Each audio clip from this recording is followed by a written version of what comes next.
Hey, so thank you for asking me, because this was something that when I initially read it, I was like, hold on, what? I didn't really understand it.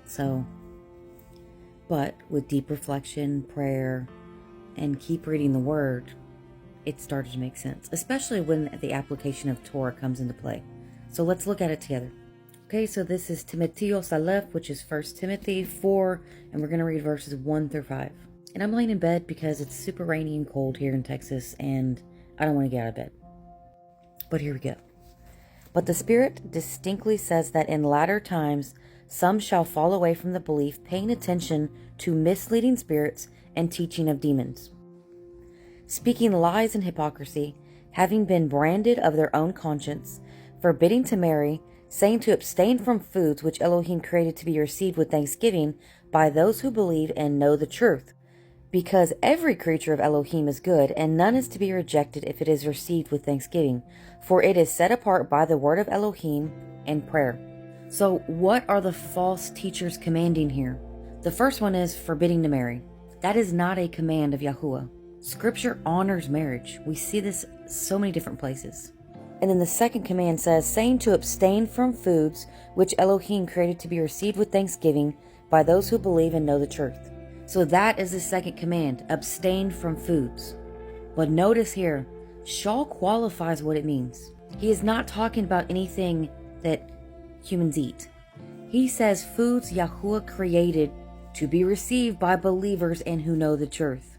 Sha'ul explains exactly how to identify what food actually is in this context. This is verse 5. It says, because every creature of Elohim is good, and none is to be rejected if it is received with thanksgiving. Now, this line gets abused so much because people don't understand the Torah reference here. People like to say, oh, that means everything is clean, right? We can eat anything. But Sha'ul does not get to redefine what Yahuah already commanded was clean and unclean. I cannot stand when people elevate Sha'ul over Yahuah. It's crazy. So let's keep reading because Sha'ul does set that boundary. This is going to be verse 5.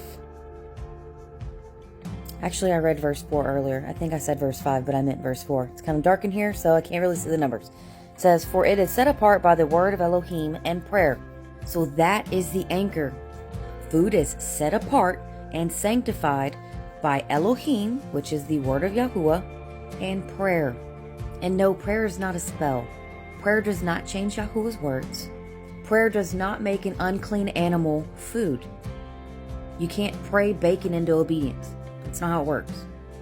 So what does the word say food actually is? This is going to be in Vayikra, which is Leviticus 11, and Devarim, which is Deuteronomy 14. Those chapters do not call unclean animals food. They are unclean animals. And they call them unclean. Go figure. So in these verses here, Sha'ul is actually supporting Scripture. He's not replacing it. In the plain meaning about verses 1 through 5 in Timotiyos Aleph, which is 1 Timothy, he was warning about the religious movement that taught holiness meant rejecting Yahuah's good gifts, like marriage and eating what Yahuah had already provided for us as food, and they were commanding it like a doctrine. So he's not saying eat anything you want. That is a watered down Christian doctrine theology. He's actually saying don't let demon-inspired religion tell you to reject what Yahuah approved. And he tells you the filter, the word plus prayer. That's how you know. Shalom, and keep testing everything.